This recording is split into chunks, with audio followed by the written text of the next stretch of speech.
बुद्धं नमामि, धम्मं नमामि, संघं नमामि, अहं वन्दामि सर्वदा। आदरणीय भंते जी, सभी श्रद्धावान सिद्ध संपन्न जुड़े हुए उपासक उपासिका की ओर से मैं आपको याचना करता हूँ कि बुद्ध धम्म संघ गुणों से हमें कंपित करके भगवान सम्यक संबुद्ध द्वारा उपदेश श्री सत्धर्म की हमें धर्म की देशना दीजिए। साधु साधु साधु।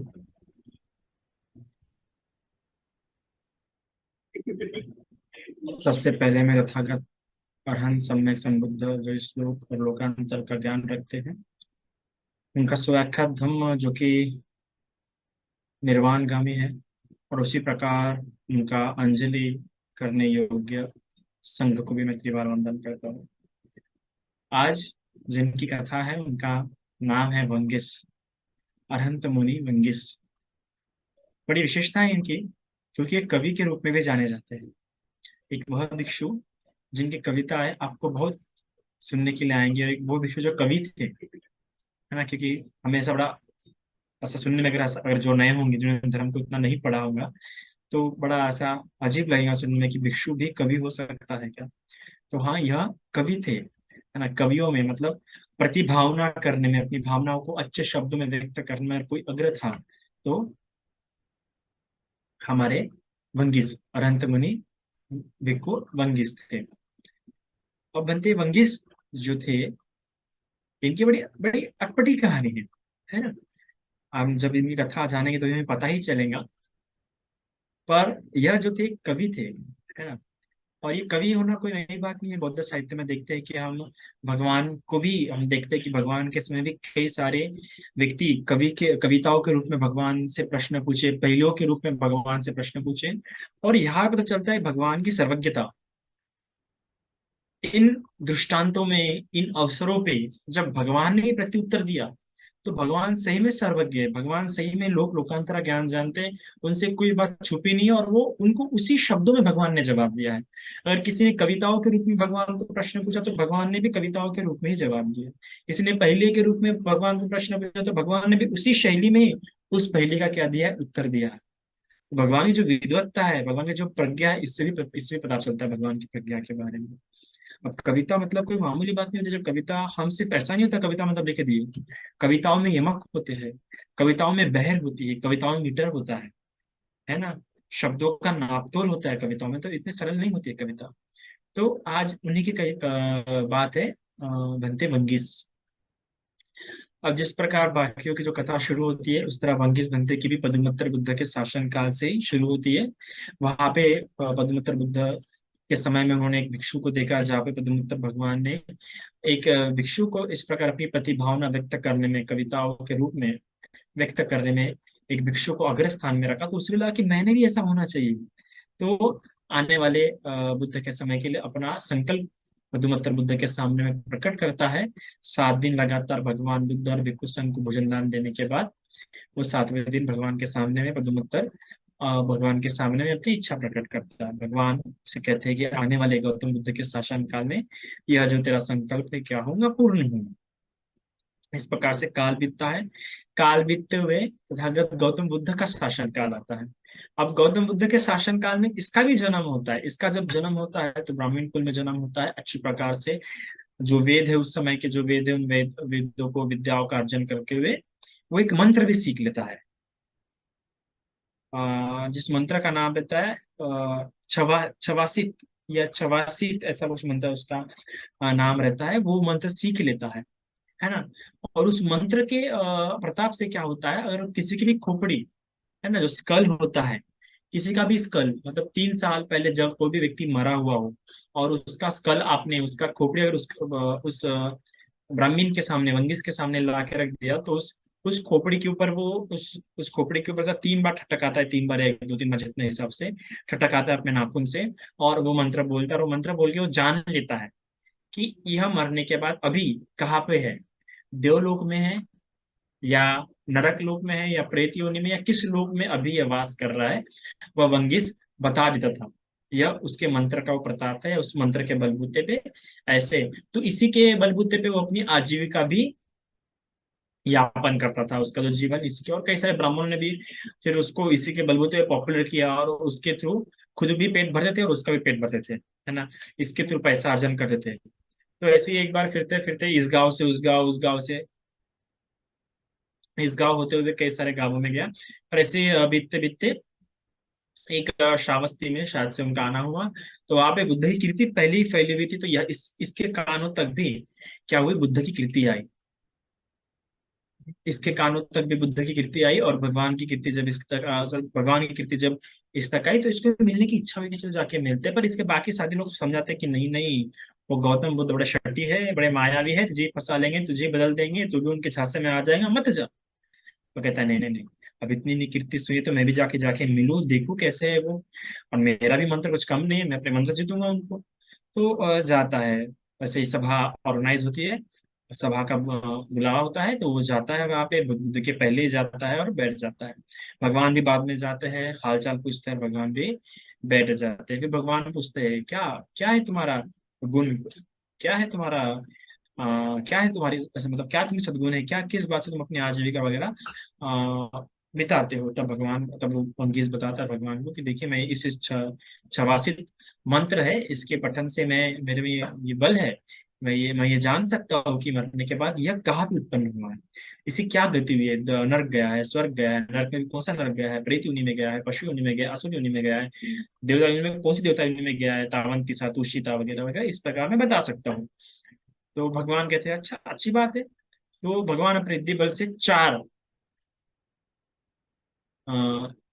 जो खोपड़िया है उसके सामने में क्या कर देते हैं, उसके सामने में प्रकट कर देते हैं, है ना, चार या तीन, तीन खोपड़े उसके सामने में क्या कर देते हैं, प्रकट कर देते हैं। जब प्रकट करते हैं तो कहते हैं ठीक है बताओ फिर, इसकी ये किसी खोपड़ी है और ये मरने के बाद कहा गया है। तो सबसे पहली खोपड़ी भगवान जब सामने में रखते हैं, तो वो वो मंत्र पढ़ते हुए ठकठकाता है, तो उसे पता लगता है कि ये मरने के बाद नर्क में है, अभी ये नर्क में है। तो वो कहते हैं हाँ, तो बताता है कि ये नर्क में है। तो भगवान कहते हैं कि बिल्कुल सही है, तुम्हारा यह ज्ञान बिल्कुल सही है। फिर दूसरी खोपड़ी रखते हैं, अब बताओ ये कहाँ पे। बताते हैं कि हाँ, ये मरने के बाद तावान्ती से दूसरा देवलोक में गया हुआ है। तो कहते हैं हाँ, यह भी सही है। फिर तीसरी खोपड़ी रखते हैं, है ना, तीसरी खोपड़ी पे जब ठटकाते हैं तो उसे पता नहीं चलता, फिर बार बार ठटकाता है वो, जब ठटकाते कई देर तक ठटकाता है, पर उसे पता नहीं चलता कि कहाँ पे गया है। तो वो कहते हैं, तब वो कहते हैं भगवान मैं बताने में असमर्थ हूँ, मैं बड़ा प्रयास करो, पर फिर भी प्रयास करने पर मैं पता नहीं लगा पा रहा कि कहाँ पे ये गया है। तब कहते हैं कि यह अनंत हो चुका है, ये मुक्त हो चुका है, अब इसका कहीं भी जन्म नहीं है। तो वो जानना चाहता है कि कौन सा मंत्र है, किस मंत्र से आपने जाना। तो कहते हैं कि मैं मंत्र सिखा तो दूंगा, पर कुछ बात है। कहते हैं क्या, आप लगे तो ऐसा कीजिए, मैं आपको अपना छवासित मंत्र बता दूंगा, और बदले में आप मुझे वो मंत्र सिखा दीजिए। तो कहते हैं, तथागत कभी भी ऐसा बदले में कुछ नहीं करते हैं ना, कि तुम मुझे ये दो मैं तुम्हें ये दूंगा। तथागत की करुणा असीम होती है, तथागत इस प्रकार से ऐसा नहीं कि तुम मुझे ये दोगे तो मैं तुम्हें बदले में ये दे दूंगा। तथागत निस्वार्थ हुए, बिना किसी लेन देन के तथागत सिखाते हैं। हम भी तुम्हें सिखाएंगे, पर इसकी भी क्या है, कुछ अट है, कुछ बातें होती है, कुछ आवश्यक होती है, अगर तुम करोगे तो हम तुम्हें सिखा देंगे। अगर तुम भी अगर तुम्हारे ब्राह्मण धर्म भी ऐसा कुछ होगा ना, कि जब अगर तुम्हें कुछ सीखना होता होगा, तुम्हें ऐसा ऐसा इस प्रकार से ये बात अपनानी पड़ती होगी, ये बात धारण करनी पड़ती होगी, इस प्रकार पालन करता हूँ, तो कहते हैं हाँ, हम ब्राह्मण में भी है। तो उसी प्रकार अगर तुम्हें ये मंत्र सीखना है, तो तुम्हें भिक्षु जीवन ग्रहण करना होगा, और भिक्षु जीवन ग्रहण करने के बाद मैं तुम्हें ये सिखा सिखा दूंगा, निस्वार्थ निस्वार्थ मुफ्त में। कहा, ठीक है भगवान, अगर ये मंत्र अगर सीखने के लिए ऐसा बात, मैं जरूर इस मंत्र से मैं पूरे विश्व जीत सकता हूँ, तो मैं बिल्कुल तैयार हूँ ऐसा करने के लिए। तब कहते हैं ठीक है। फिर उसकी उपसंपदा होती है, उसकी दीक्षा होती है, दीक्षा होने के बाद भगवान उसको एक कमठान देते हैं, है ना, 32 लक्षण हो, ये जो जीवन शरीर की जो 32 गंदगियां है, उसका उसको ध्यान देते हैं, और कहते हैं तू इस पे क्या कर, ध्यान कर। और इस पे ध्यान, यह पहली पहली टेक्निक है, इस पे ध्यान करने के बाद आगे के बाद मैं तुझे आगे का मंत्र सिखाऊंगा। ठीक है, पहले ये प्री रिक्वेस्ट है, पहले ये जो शुरुआत करने के लिए जो बातें लगती है ये वो बात है, तो पहले तुम इसका अध्ययन करो, साधना करो, अभ्यास करो।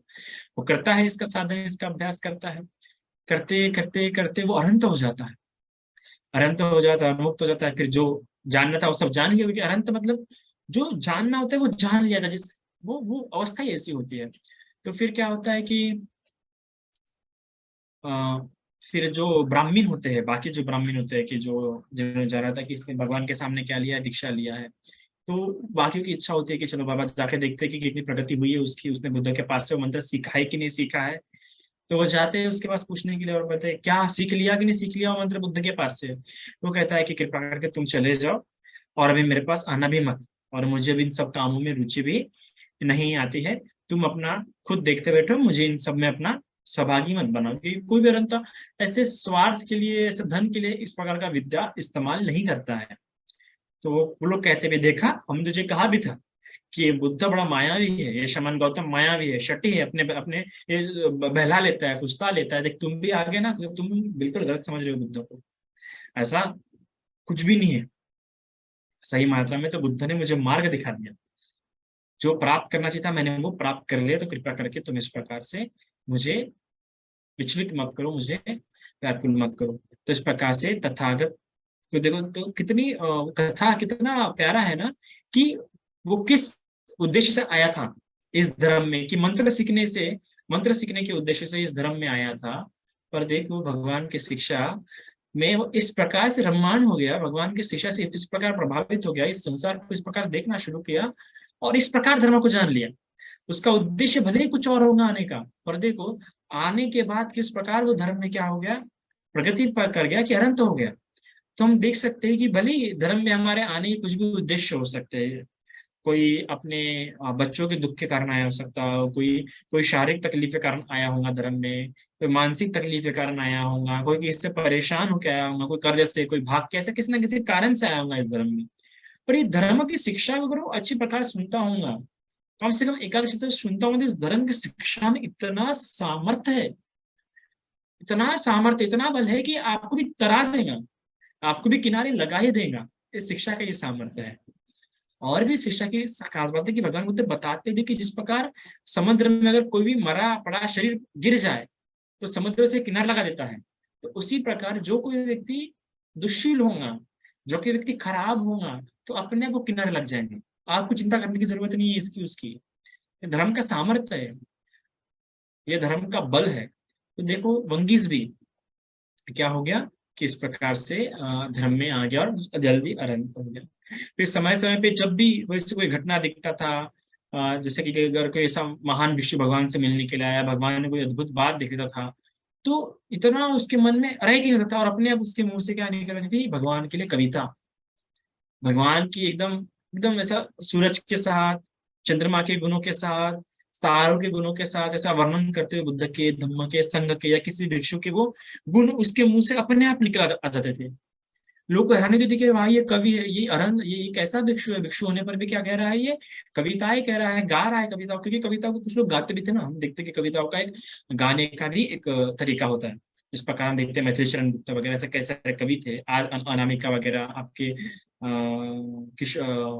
कुमार कुमार रविश कुमार वगैरह है ना, तो कविताओं को तो वो भी गाता था, तो लोग कहते थे कि कैसा है भिक्षु भाई, तो कविता है, गाता है कविताओं को, और हम देखते हैं कि गाथा वो गाया ही जाता है, तो किस प्रकार एक कविताएं बोल रहा है, ये तो ठीक नहीं है। तब भगवान तक ये बात जाती है, भगवान तक यह बात जाने के बाद भगवान पूछते हैं क्या कारण है कि तुम ऐसे कहते हो, तो कहते हैं कि भगवान जब मैं आपको देखता हूँ या आप किसी किसी गुण को देखता हूँ, अपने आप मुझ से रह के नहीं होता है, अपने आप मेरे मुंह से क्या हो जाती है, वो कविताएं निकल जाती है। तब तक भगवान बुद्ध कहते हैं कि अगर मेरे श्रावकों में, अगर मेरे भिक्षुओं में अगर इस प्रकार अपनी भावनाओं को इस प्रकार व्यक्त करने में इतनी सुंदर तरीके से लिपिबद्ध, मतलब लिपिबद्ध मतलब कहता हूँ शब्दबद्ध, संगीतबद्ध, है ना, एक मीटरबद्ध, है ना, अगर ऐसे व्यक्त करने में कोई अग्र होगा, तो इस प्रकार ही क्या है, वंगीस है। और इस प्रकार वंगीस को क्या उस पद पे स्थापित कर दिया जाता है। तो हम देखते हैं कि वंगीस क्योंकि पहले अपनी खोपड़ियों पे ऐसा आवाज करके, खोपड़ियों के साथ ठटक करके जानता था कि कौन कहाँ पे उत्पन्न हुआ, और इससे अपनी आजीविका जी अपनी आजीविका कमाता था। और वही देखो जब भगवान के दर्शन हुए, भगवान के ज्ञान से परिचित हुआ उसे, तो देखो उसमें जो जानने की एक नया सीखने की एक अच्छी बात है, श्रवण करने की उत्कुंठ इच्छा थी। वह उत्कुंठ इच्छा ने, श्रवण करने की इच्छा ने क्या कर दिया, उसे तार दिया। इसलिए भगवान बुद्ध का संग श्रावक संग है, कि देखो श्रवण करते ही, धर्म का श्रवण करते ही लोगों ने किस प्रकार अब अपना लाभ साध लिया। ऐसा ही लाभ आपको साधना है, कि आपको धर्म श्रवण करना है। धर्म श्रवण करते हुए आप लोग भी क्या कर सकते हैं, अपना लाभ साध सकते हैं, अपना अपना कल्याण करा सकते हैं। तो इस प्रकार धर्म में अपनी प्रगति कीजिए। आपकी प्रगति आप पर निर्भर है। और कैसे निर्भर है, कि आप किस प्रकार धर्म को श्रवण कर रहे हैं।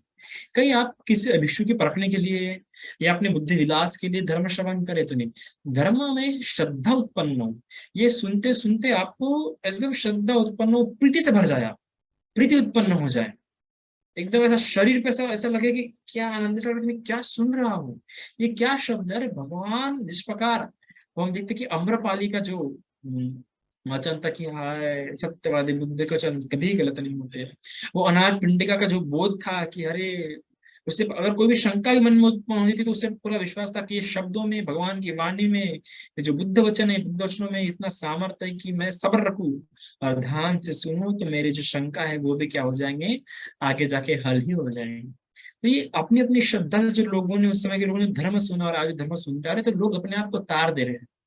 सिर्फ श्रवण कर करके कम से कम सोतापति अवस्था में तो भी क्या हो रहे हैं, अपने आप को स्थापित कर दे रहे हैं। तो आप लोग भी स्थापित कर सकते हैं। बस धर्म को ठीक प्रकार से श्रवण कीजिए, तो आप सभी का क्या होगा, मंगल होगा। इतना काफी है। साधु साधु साधु। सा साधु साधु। आदरणीय बंते जी, आपकी अनुमति हो तो 10 मिनट क्वेश्चन आंसर ले। हाँ, इसके हाँ क्वेश्चंस। जी। कृपया आपने आप हैंड रेज कर सकते हैं। अगर क्वेश्चन है तो आप हैंड रेज कीजिए, मैं आपको परमिशन दूंगा, आप पूछ सकते हैं। जी भावना जी। वंदामी भंते। भंते, मैंने ऐसा सुना है कि जो जैसे सिंगिंग करना या गाना गाना, ये इसमें नहीं आता ना, शील में नहीं आता है ना। देखिए गाना, अगर आपने राग उत्पन्न कर रहा है ना, तो वो आपका शील टूटता है। अगर गाथा का आप गायन कर रहे हैं तो उससे शील नहीं टूटता, क्योंकि वो श्रद्धा उत्पन्न करता है। ओके, फिर जैसे कुछ ना सिंगर है जो ना सुत्त गाते हैं, और बहुत अच्छे से गाते हैं, बहुत अच्छा लगता है सुनने में। तो क्या वो हमें सुनना चाहिए? क्योंकि वो जब हम सुनते हैं ना तो हमें ऐसे लगता है कि गुनगुनाना चाहिए, सुत्त पठन भी हो जाता है बिल्कुल हमारा। बिल्कुल। बिल्कुल तो क्या बिल्कुल। हमें वो करना चाहिए, नहीं करना चाहिए? करना चाहिए, करना चाहिए। Okay, thank you very much बनते। साधु साधु साधु। आ गया रश्मि जी, आप हो गया शिविर? कैसा रहा शिविर, शिविर आपका? बहुत अच्छा। मुझे आपसे शिविर के बारे में बाद में बात करती हूँ। यहाँ पे नहीं बोल पाऊंगी, बट इतनी अच्छी कथा थी और इतनी शॉर्ट थी। बनते थोड़ी बड़ी कथा नहीं हो सकती क्या?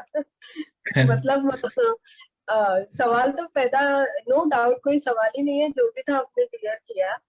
बट थोड़ा आप देखिए ना, मतलब जो भी अग्रसर हो गए उनकी थोड़ी लॉन्ग स्टोरी है क्या? ओके, बिल्कुल, क्योंकि नेक्स्ट टाइम आई विल। मन रम जाता है ना, तो जल्दी खत्म हो रखा है ये।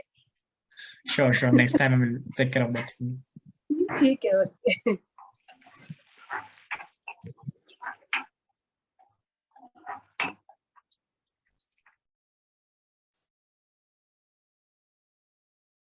समझे?